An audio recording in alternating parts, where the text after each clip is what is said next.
All right, hello everyone, and welcome to another episode of The Science of Self-Development. My name is Gene Reed, and I'll be your host today. In addition to being your host, I'm also a police officer, father, husband, the author of Police Leadership Redefined, the EQ Advantage, and founder of Reed Solutions. Now, Reed Solutions is a coaching and training company that I created where we specialize in providing one-on-one performance coaching to individuals who are really looking to elevate themselves, go to that next level, identify a vision in the future, and then we assist them in doing some actionable goals on how to get there. Now, what Reed Solutions also offers is group training sessions on topics such as emotional intelligence for leaders, building resilience and stress management, and overall self-development. Now, if any of those offerings sound interesting to you, I encourage you to visit reedsolutionsllc.com. One of the main things I do want to discuss, and we covered this on last week's episode, Reed Solutions has a lot of different offerings. However, and to echo some of the words of Earl Nightingale, I'm not here to tell you how to live your life. That's none of my business. That's nobody else's business. That's your business. But what I am here to do is provide to you decades upon decades of research in the area of self-development, both scientific and philosophical. And what you choose to do with that information, well, that's on you. And I have no control over that. I can share with you my own personal experiences. I'll share with you a couple of those today. But again, whatever you choose to do with that information, that's on you. Now, in today's episode, we're going to talk about the universal law of vibration. But before we get into that, I do think it is important to cover some of the topics we went over last week, specifically this concept of a paradigm. Now, I'm just going to do a very quick refresher, but it really goes nicely into today's topic. So if you haven't listened to the full episode, that was on episode 1. I highly encourage you to go over and listen to that. I'll make sure there's some links in the show notes so you can view it on YouTube or Spotify or wherever you want to listen to it. All right, this concept of a paradigm, right? A paradigm is a set of habits and behaviors created over time which have made you who you are today. Now, because it's so important, I'm going to say it again. A paradigm is a set of habits and behaviors created over time which have made you who you are today. Now, the interesting thing is a paradigm controls every single aspect of your life, every single aspect. It's the foundation of self-development. It's the foundation of who you are. It controls the job you have, how your relationships are, the amount of money you make, the physical fitness, the state of fitness you're in, how you sleep at night. All of these things are controlled by your paradigm. Now, what we discussed last week is, despite this being such a foundational aspect of every human being, most people don't even know it's a thing, let alone know what a paradigm even is. Thomas Kuhn wrote a book in 1962 where he explored paradigm shifts within the scientific community. Now, this is very interesting. He was one of the first guys to really put a name to this thing and really start exploring it. What he discovered was there are all these scientific theories over time. We used to believe that the Earth was the center of the universe. We now know that the sun is. What he discovered and what he put into this concept of paradigm shift is we all operate on different theories. Your paradigm is nothing more than a theory, right? You have this vision of this goal that this life that you want to live, and you're putting together the pieces of the puzzle on how to get there. Well, in the scientific community, what happens is they start to notice certain anomalies, certain things that the current theory can't explain. And once you get so many anomalies that come up, and again, this happens over time, you have to recognize that maybe that theory, maybe that paradigm, that way of thinking, those habits and behaviors aren't working anymore, and you have to change it.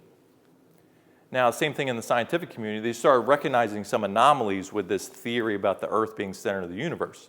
So what did they have to do? Well, number one, they had to have the desire to even recognize that. Okay, there are a lot of you watching this video right now that are operating with your current paradigm. You have a goal in the future that you are trying to get to, a vision, and there's certain anomalies happening, right? There's certain things that aren't really aligning with that vision. So you can choose to ignore it, which is what most people do, or you can get the desire to make that change. And no different than the scientific community, once you have that desire, well, you need some time. You're going to need some time to figure some things out.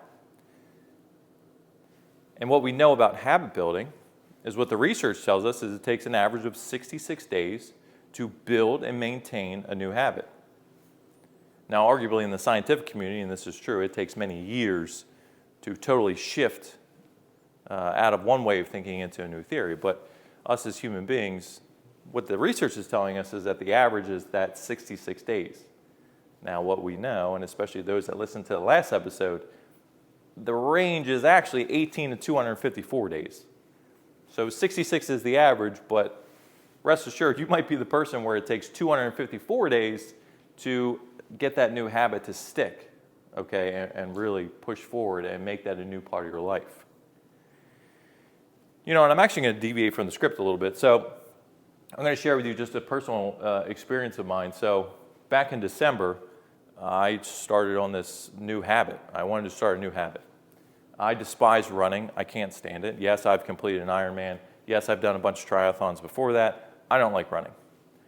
I understand the importance of it, and actually I treat running a little differently now. So what I do, and the new habit that I established is, every day that I get up, within 20 minutes of waking up, I have to be out the door. And I do one of two things. I either run 3 miles, or I go for a 1-hour walk. And I typically alternate those days, right? So on Monday, I'll run 3 miles. Tuesday, I go for that hour-long walk, and then so on and so forth. I repeat that process. Now for me, I actually don't even consider that a workout. And some of you might think that's a little odd, but really what I do is I don't bring my phone with me. I bring a house key with me. That's my time in the morning to just totally get my thoughts together, just go out there and really, honestly, not even think about anything and just allow whatever thoughts are going to come to me to happen. Well, this is not really an easy habit to maintain. Okay, I started this. I'm actually probably about 45 days in, and this morning was really tough. And I've had a lot of really tough mornings, you know, these really cold mornings we get. So it's funny because that thermostat kicks in my mind, especially this morning. And the reference there, and again, I encourage you to go back and watch the first episode, but the reference is that our paradigm is very much like a thermostat. When we try to establish a new habit and you get that pulling sensation to go back to those old ways, that's nothing more than your thermostat. That's nothing more than your body trying to get you to go back to those old ways. But I did what I talked about in our last episode. I just recognized it. I just said to myself in my head, well, this is that paradigm, old paradigm kicking in. I'm trying to establish this new habit. I'm just going to stick with it. I get up, I go out the door, and I do my thing. But what did that also require? Right? That also required the desire to even maintain that habit. Now, I've had a lot of success, not just from a physical fitness standpoint, but just a mental clarity thing. So I'm getting results like we talked about. Oftentimes when people start out on these new habits, they're going to get results. It's just how much do you want to stick with it? How good are those results? And how does this new habit align with this vision, this goal that you have for the life that you really want to live? All right, so that's my personal anecdote, but just know that I suffer from the same things that everybody else does. Okay, that paradigm shifts in. You just have to recognize that's all that is. You want to do this new habit?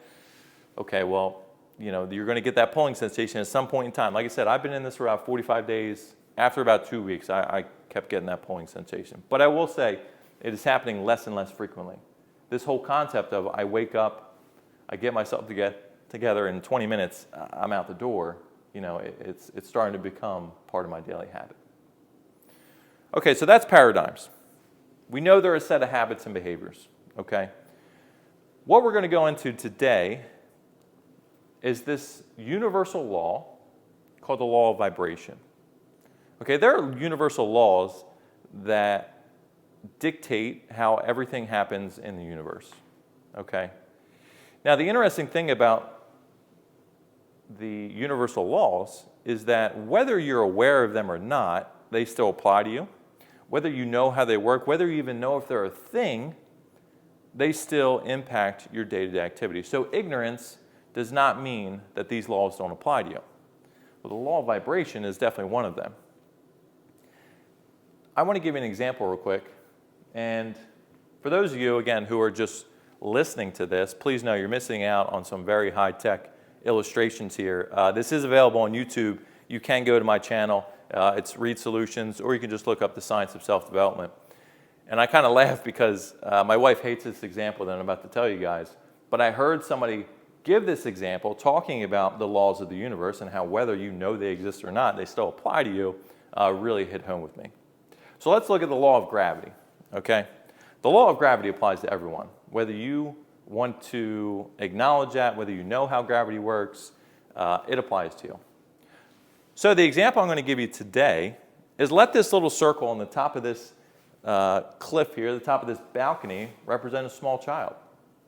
Now what happens with a small child who crawls over to the edge of a balcony and goes over the edge? Do they suspend in midair because they didn't understand the law of gravity? And does the universe give them a break because they didn't understand it, they don't know how it works, and they wait for somebody to come save them? Well, no, they fall over the edge and they get injured. You see, just because the child doesn't understand the law of gravity doesn't mean it doesn't apply to them. Well, the same thing holds true. Oh, I got to take this back. This is a great illustration here. This took a lot of time. I'm just letting everybody who's watching this, that's high-tech stuff right there. Okay, so law of gravity. It's a universal law, okay?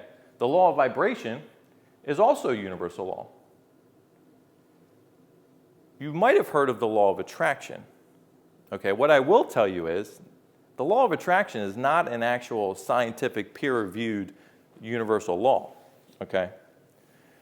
However, I'm going to give you a test at the end of this episode, and you can decide for yourself if the law of attraction actually is a thing. So let's look at the law of vibration. Again, this is a universal law. This is scientific data. I'm not giving you some woo-woo stuff.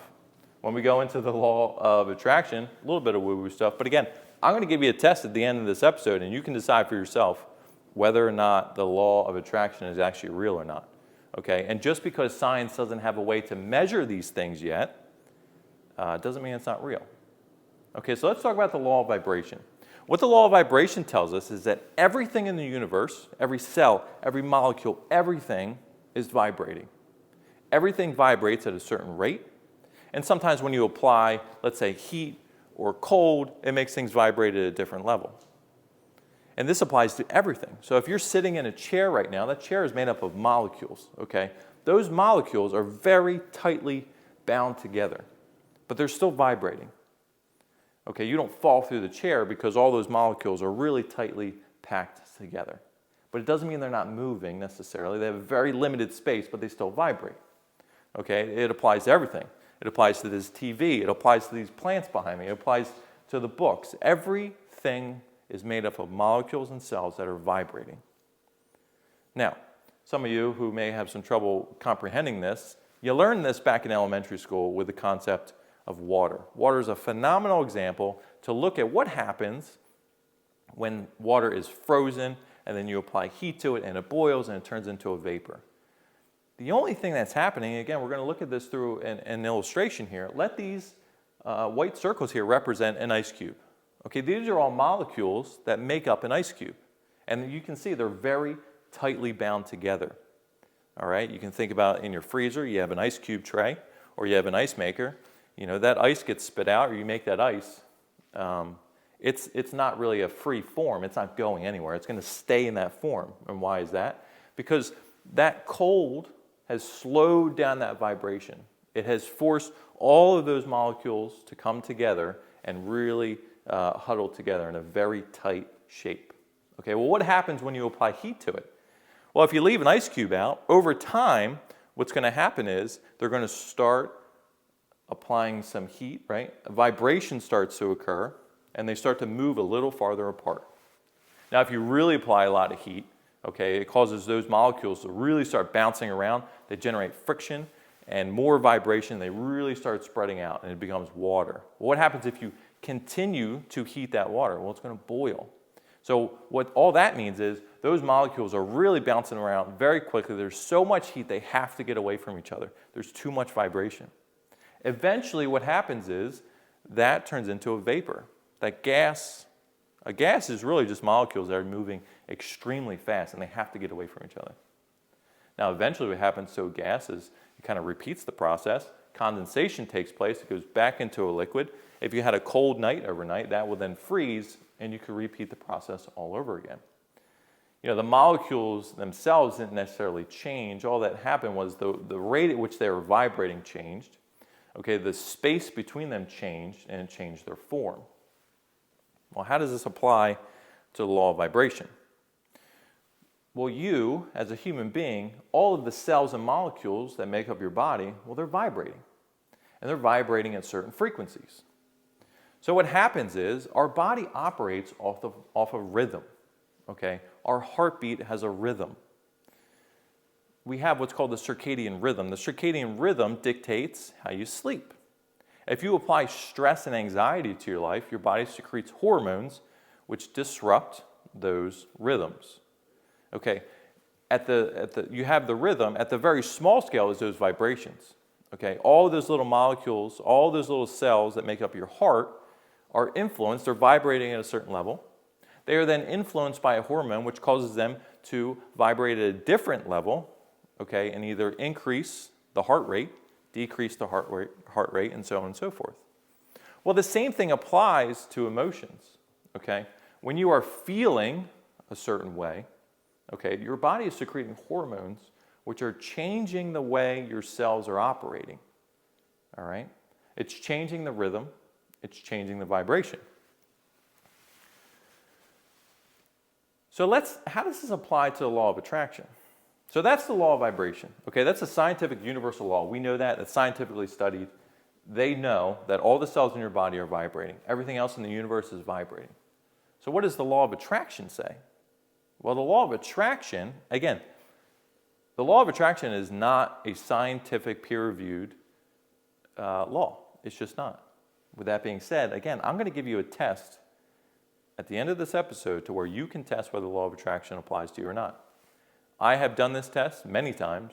I try to fulfill it as often as I can, but I'll leave that up to you. Okay, so the law of attraction decrees that basically whatever emotions you are feeling are the emotions that you will attract. So again, if we look at the screen here, I have a box that says 94.1 FM. I want you to let this represent the radio in your car. Okay? So what happens when you get in your car, you're a sports fan, you want to listen to some sports news, you turn your radio, you turn it to 94.1. Well, that's a frequency. You see, there's frequencies floating all over the place, all around you. You just can't see them. Our eyes aren't able to detect those kinds of things, those kind of wavelengths. But frequencies are floating all over. The radio opens a space. It opens a space for 94.1, this specific frequency, to come into it. And what happens? When you dial it to 94.1, that sound, that frequency comes into the radio and out through your speakers, and you get to hear it. Okay, if you turn this to 102.1 or 101.1, whatever it is, that's just a different frequency. So 94.1 comes in. Now that's the only thing at that time that radio could accept. Okay, and this is how the law of attraction argues human emotions. It argues that if you are in a really anxiety-ridden state, you wake up in the morning, you're filled with anxiety, you're filled with just, you're not grateful for anything, you just kind of go out into the world and you have those certain feelings. Well, your cells are vibrating at a certain frequency because of that. And it's no different than the radio. You will then attract that. And I think we can all relate to this somehow, right? I mean, I've definitely had mornings where I woke up on the wrong side of the bed. I don't even know what that saying means, but I've done it before. I wake up with a crappy attitude, and what happens? Bad things happen to me throughout the day. It is what it is. And listen, is that just because I'm only focused on the negative things? I don't know. Is it because I'm not allowing myself to see the good things? I'm not opening myself up to have positive interactions with people? I don't know. But I do know when I have those feelings, when I have those sensations, bad things do seem to happen, right? And not terrible things. And I'm not saying that also if you're in a great mood, a negative thing's not going to happen to you. You might be able to perceive that thing a little differently based on your mood, but that's what the law of attraction is telling us. The law of attraction is telling us that we are nothing more than an antenna for our frequencies, right? There are things out in the universe, we can interact with people, and how we feel is how they will respond to us, okay? So here's the test I'm going to give you. So my My buddy Earl Nightingale came up with this test back many years ago, and I have done this many times. Here's the test. And again, I'm not telling you what to do. I'm not telling you how to live your life. You do with this information as you want. You don't have to do this. It's just a suggestion. And all this will do is a personal test for you to see if the law of attraction is a real thing or not for you. For the next 30 days, again, I'm not even telling you to do this for 66 days, right? We know that we're trying to build a habit here. That's what I'm asking you to do, essentially. We're just going to do it for 30 days. Okay, for the next 30 days, I want you to treat every human being you come in contact with as if they are the most important person in the world.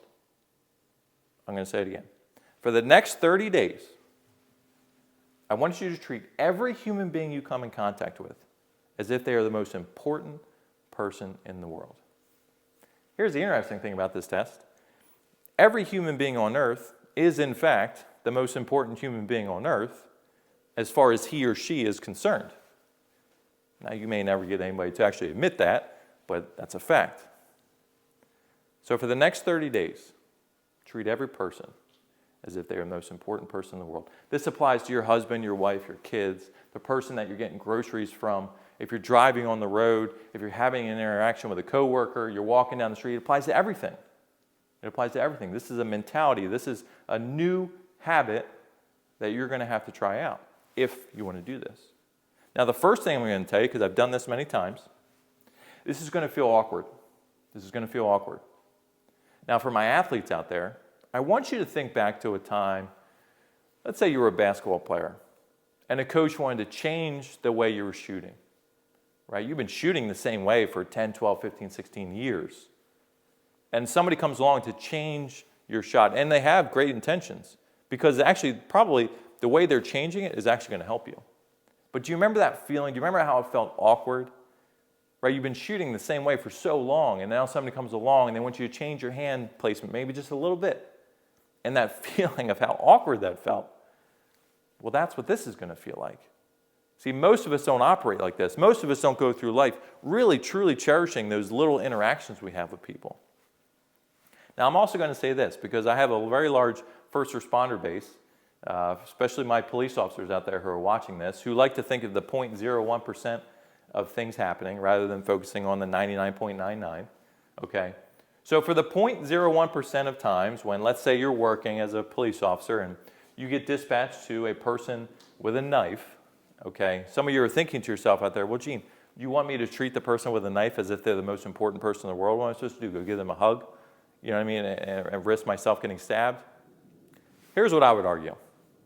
I would argue that if the most important person in the world was having a psychotic episode where they're yielding a knife around, I would do everything in my power to make sure that they got the help that they need.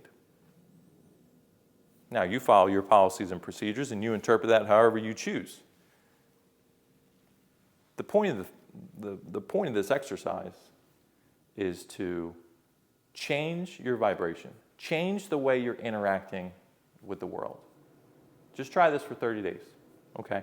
I'm not going to tell you if I had a great experience, a bad experience. What I want you to do is send me a message.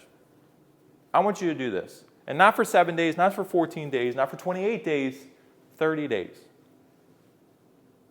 And I want you to tell me how things are going. You get to the 7 days in, you're 3 days in, you're 10 days in. If you start noticing things, really take a long, hard look at, okay, now I'm interacting with people this way. What is now happening with my universe? How are people now interacting with me? What things are now happening in my life? And that's the law of attraction.